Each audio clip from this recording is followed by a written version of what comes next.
Invité de la newsroom, mesdames et messieurs, nous recevons Monsieur Régis Mike Villa, promoteur du cabinet conseil éthique et performance. Avec lui, nous allons parler essentiellement de la responsabilité sociétale des entreprises, RSE. Il est avec nous sur ce plateau. Bienvenue, Monsieur Régis Mike Villa. Merci de m'avoir invité. Bien, avant d'entrer dans les détails de la responsabilité sociétale des entreprises, nous rappelons à nos téléspectateurs que votre cabinet conseil éthique et performance organise le 20 juin à Brazzaville une rencontre dénommée Green Enterprise Day, donc journée verte des entreprises, sur la qualité de vie et les conditions de travail sur l'humain en entreprise pour une performance durable. A priori, comment définissez-vous la responsabilité sociétale des entreprises et pourquoi elle est-elle importante? Encore une fois de plus, merci de m'avoir invité. La responsabilité sociétale des entreprises, c'est juste l'idée de dire qu'une entreprise doit être responsable dans sa chaîne de production et dans son écosystème. Il y a deux questions qu'on se pose. L'idée, c'est de dire quel est l'impact de mon activité sur mon écosystème, en interne aussi bien qu'en externe, donc l'environnement, et aussi quel est l'impact donc de l'écosystème, de l'environnement externe sur mon environnement interne à moi. Donc, en réalité, l'entreprise qui produit doit avoir un mode de production propre pour s'assurer qu'elle ne pollue pas, pour s'assurer qu'elle contribue à décarboner, par exemple, l'environnement, etc. Alors, pour l'événement du 20 juin, qu'est-ce que vous avez prévu essentiellement? Alors, c'est une très bonne question. On aura un programme assez alléchant, pour ne pas dire très alléchant. Donc, en début de journée, nous aurons une conférence d'ouverture qui sera animée par le président du patronat. Donc, en tant que patron des patrons, il parlera aux différents responsables d'entreprise sur l'importance de la thématique. Et ensuite, on aura aussi donc l'espèce de leçon magistrale qui sera dite par le représentant du système des Nations Unies, eux qui ont donc en charge la supervision des ODD, Objectifs de développement durable. Et après ça, nous avons une première masterclass, donc une sorte de table ronde des DG qui vont partager leur expérience. Donc on aura le DG de Amat, qui est une société pétrolière. Donc du point de vue process pétrolier, ils envoient des gens en mer, etc. Quelles sont les dispositions qu'ils ont prises pour du point de vue qualité de travail, du point de vue conditions de travail. On aura aussi le DGTT, directeur des transports terrestres. Donc on voit bien que c'est un vrai croisement. Directeur des transports terrestres, pourquoi? Donc, parce il y a plusieurs secteurs d'activité. Il y a plusieurs secteurs d'activité, justement, c'est ça l'intérêt, parce que selon qu'on est dans un secteur ou dans un autre, on peut avoir des priorités sur les conditions de travail, sur la qualité de vie au travail, etc. Donc, ce serait un bon mélange pour donner une bonne diversité. Alors, nous voudrions aussi comprendre les principaux domaines d'action de la responsabilité sociétale des entreprises. Okay. Alors, il y a une norme qui organise la responsabilité sociétale des entreprises. Il y en a plusieurs, mais il y en a une principalement qu'on appelle ISO 26000. Et ISO 26000 dit deux choses majeures. Pour organiser la responsabilité sociétale des entreprises, elle a positionné ce qu'on appelle 7 questions centrales. Et à côté, il y a 7 principes de la RSE. Et donc, la RSE se cartographie autour de ces 7 questions centrales. La première, elle va nous dire, la norme va nous dire que il faut prendre en compte les questions liées aux enjeux organisationnels. Donc, le premier pilier de la RSE, contrairement à ce que les gens pensent, ce n'est pas l'environnement d'abord, c'est d'abord l'organisation en interne. Comment la gouvernance de l'entreprise est structurée, c'est la première chose. La deuxième chose, c'est la question centrale liée aux droits humains. La troisième chose, c'est la question centrale liée à la relation et aux conditions de travail. Et c'est sur cet enjeu-là que nous organisons justement cette journée sur les conditions de travail, la qualité de vie, parce que c'est régi par la troisième question centrale. La quatrième question centrale, c'est la question liée à la protection des consommateurs. Donc, comment nos produits, nos services, etc. vont protéger quand même les consommateurs, va garantir aux consommateurs un bien-être. La cinquième question centrale, c'est la question liée au développement et aux communautés des territoires. C'est-à-dire que, par exemple, je suis une entreprise pétrolière, j'opère dans une zone qu'on appelle Pointe-Noire et je veux être sensible aux conditions donc des communautés, aux conditions des territoires. Il n'y a pas d'école, je veux mettre une école. Et en général, au Congo, la RSE est très connue sur cet axe-là. Les entreprises vont construire des hôpitaux, des écoles, etc. Et sixième axe? Le sixième axe, c'est l'axe qui est lié justement à l'environnement. Donc l'environnement à proprement dit, la biodiversité, la protection des mers, la protection des terres, la pollution, etc., etc. Et septième? Septième, vous l'avez parlé du c'est septième vrai. axe. Et le septième axe, il est lié à ce qu'on appelle les populations locales. C'est lié aux populations locales et c'est séparé un peu avec la protection des territoires. D'accord. Alors, comment une entreprise peut-elle intégrer la responsabilité sociétale des entreprises dans sa stratégie globale? Alors, ça, c'est une très, très bonne question.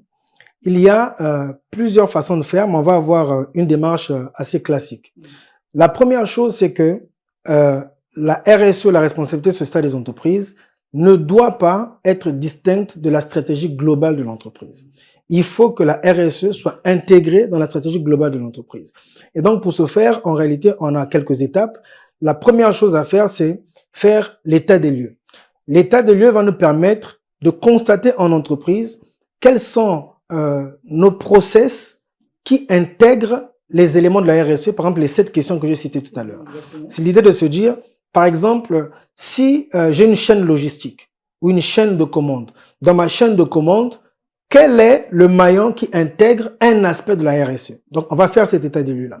La deuxième chose, en général, on va convoquer les parties prenantes, donc les actionnaires, les fournisseurs, les clients, les employés en interne, les syndicalistes, etc. et discuter avec l'ensemble de ces parties prenantes sur ce qu'ils vont considérer pour eux être comme étant des priorités du point de vue RSE. Et là, à ce moment-là, on va sortir ce qu'on appelle c'est un peu technique, mais ce qu'on appelle une matrice de double matérialité pour sortir les priorités et on fait à ce moment-là une stratégie qu'on décline en plan d'action. Alors, Monsieur Villa, nous voudrons aussi comprendre clairement les atouts de la mise en œuvre de la RSE. Alors, ça aussi, c'est une très bonne question. Décidément, vous posez des bonnes questions. Oui. Alors, les atouts, il y en a plusieurs.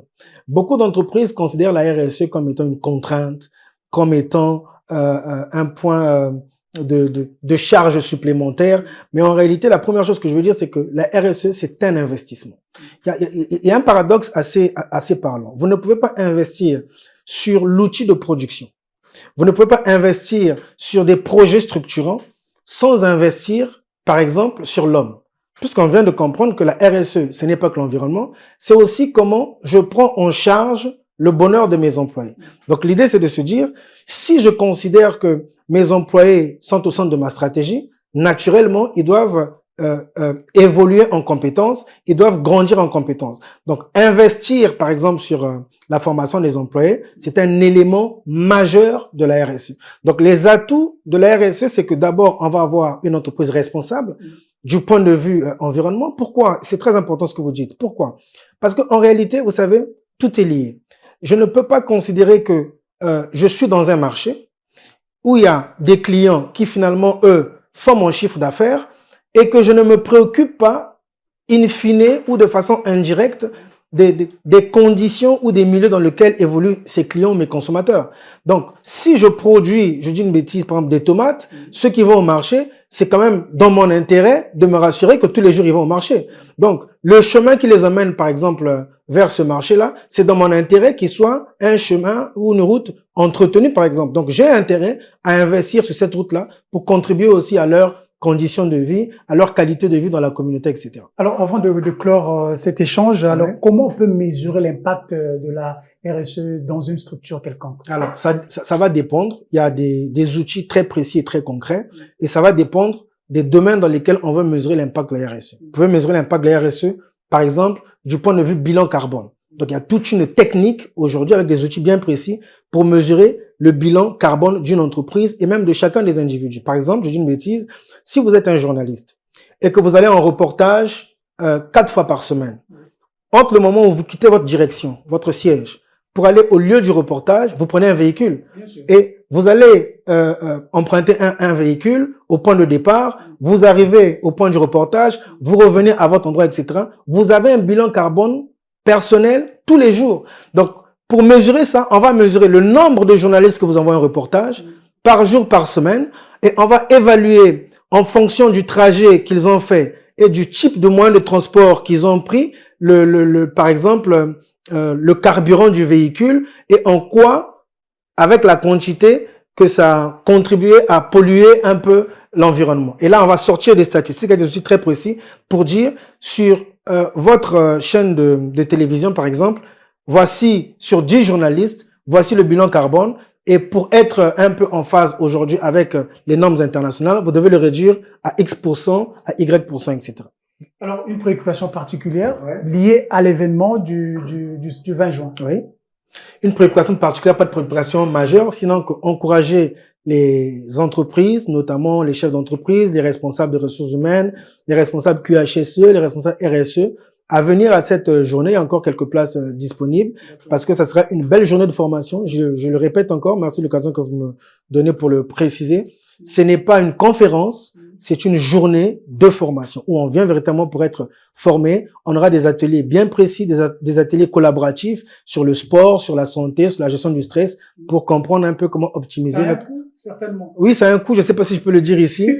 Aujourd'hui, la participation, elle est à 100 000 francs, mais on a des possibilités pour faire quelques rabais à la dernière minute. Bien, merci, monsieur Régis Mike Villa. Merci pour toutes ces informations. Je crois que la responsabilité sociale des entreprises, elle est très importante pour booster votre entreprise, pour la faire avancer. Et je pense que vous avez compris que c'est important. Donc, vous êtes attendu le 20 juin. Déjà, c'est le lieu pour vendredi 20 juin à l'hôtel Grand Lancaster. Bien, donc c'est l'hôtel Grand Lancaster, donc ex-Ledger. Merci d'avoir suivi cet échange. Donc, en ce qui concerne l'invité de la newsroom, prenez bien soin de vous. Au revoir prochainement.